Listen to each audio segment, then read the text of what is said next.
안녕하세요. 머니기TV의 TJ입니다. 이번 주서부터는 각 그 주에 한 주에 핫 이슈가 있으면 핫 이슈를 따로 영상으로 한번 찍어서 올려볼까 합니다. 스태그플레이션 이슈, 이번 주에 핫한 이슈였던 스태그플레이션 이슈에 대해서 한번 풀어보고, 그 다음에 그거에 대한 이슈에 대해서 한번 간단히 한번 얘기해보고자 합니다. 자, 우선 스태그플레이션, 뭐 저번에 그 기본적인 기초적인 거에 대한 설명은 한번 했지만, 지금 그걸 한번 영상을 안 보셨으면 영상 한번 보고 그리고서 이제 오시면 좋겠습니다. 우선 스태그플레이션에 대해서 지금 최근에 계속 이슈가 있는데, 이게 왜 이슈가 되고 있는지, 그리고 또 도대체 무엇인지, 왜 이게 그렇게 이슈가 되고 있는지에 대해서 한번 자세하게 한번 설명을 해볼까 합니다. 우선 스태그플레이션의 무슨 발생 원인 관련해서 좀 설명을 좀 하고, 그 다음에 현재 스태그플레이션이 발생하게 되면 어떤 현상이 일어날지, 그 다음에 그거에 대한 대비하는 대비책, 그 다음에 사례에 대해서 한번 좀 설명을 해볼까 합니다. 자, 우선 스태그플레이션의 발생 원인에 대해서 한번 과거 그리고 현재로 한번 나눠서 설명을 해볼까 하는데, 사실 과거에 크게 이제 나타났던 것 중에 유명했었던 거는 1970년대 때, 그 다음에 80년대 때 그 석유 파동을 예를 들 수 있습니다. 이 석유 파동이 발생을 하게 되면 우선 유가가 급등을 하고 또 이로 인해서 경기가 하락을 하고, 이 경기가 하락을 하면서 뭐 실업률 등 여러 가지 경기 하락에 많은 원인을 발생하게 되었습니다. 또 이로 인해서 다시 그래서 유가가 급등을 하게 되면서 이거 연관된 물가들도 같이 급등을 하게 됩니다. 뭐 예를 들어서 뭐 가장 기본적으로 유가다 보니까 뭐 기름값, 그 다음에 전기값, 또 뭐 차를 몰고 다니면 자동차의 주유 관련된 비용들이 급등을 하게 됨으로 인해서 이거에 대한 비용들은 엄청나게 급등을 하고, 그 다음에 경기는 이 유가의 상승 때문에 결국엔 경기가 하락을 하고 실업률이 많이 급등을 하는 이런 현상이 일어났었습니다, 과거에. 근데 지금 현재 발생하고 있는 상태는 어떤 상황에서 지금 이런 스태그플레이션 원인이 발생을 하려고 하냐, 이제 현재에 대해서 좀 설명을 하자면, 현재 발생하는 것은 기본적인 건 코로나입니다. 코로나로 인해서 지금 경기가 지금 안 좋아지고 있습니다. 이 안 좋아지다 보니까 이 경기를 향상하기 위해서 지금 시행하고 있는 양적 완화가 있습니다. 양적 완화라고 하면 경기를 상승하기 위해서 시중에 돈을 많이 푸는 걸 얘기를 합니다. 기본적인 설명은 그렇습니다. 근데 여튼 이 양적 완화로 통해서 시중에 현금이 많아지다 보니까 지금 물가는 상승을 하기 위해서 지금 꿈틀꿈틀 움직이기 시작을 합니다. 다시 그래서 경기는 나빠지고 물가는 상승하고, 또 거기에 아마 저번에 설명을 했듯이 중국의 그 뭐 메뚜기 떼로 인해서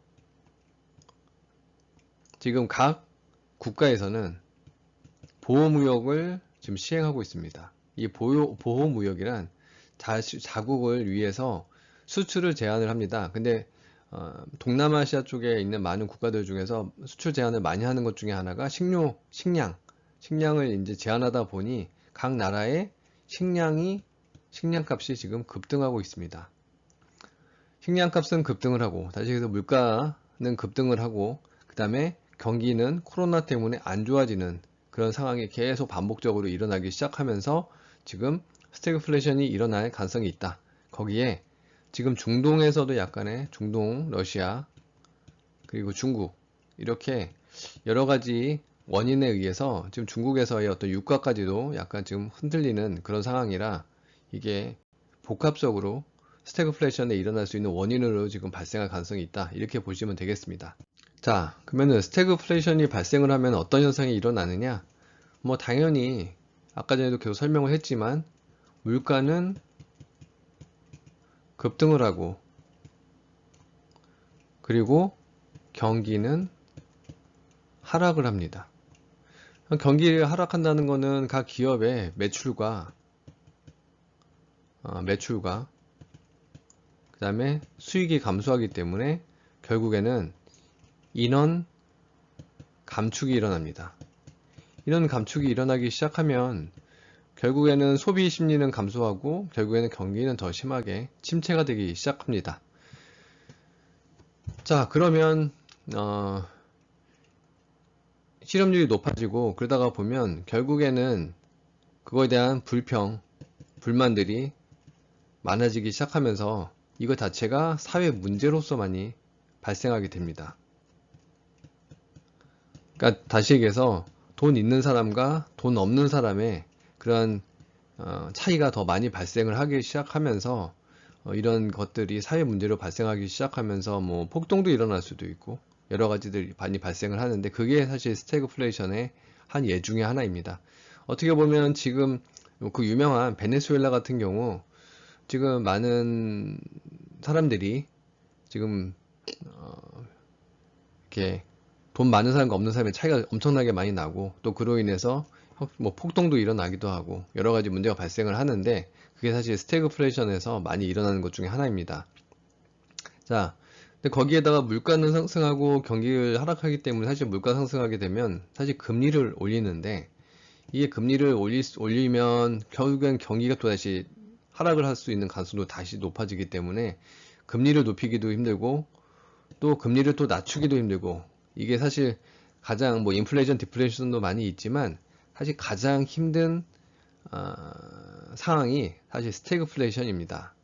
이 스태그플레이션을 해결할 수 있는 방법이 그렇게 사실 많지는 않습니다. 결국에는 가장 유력한 방법은 금리를 올리는 방법인데 금리를 올리면서 이 경기가 죽을 사람들 다 죽게 하고 그 다음에 살아남을 수 있는 건강한 애들은 다시 살아날 수 있도록 지원을 해주는 그런 방법이 가장 맞다. 뭐 이렇게 보실 수 있습니다.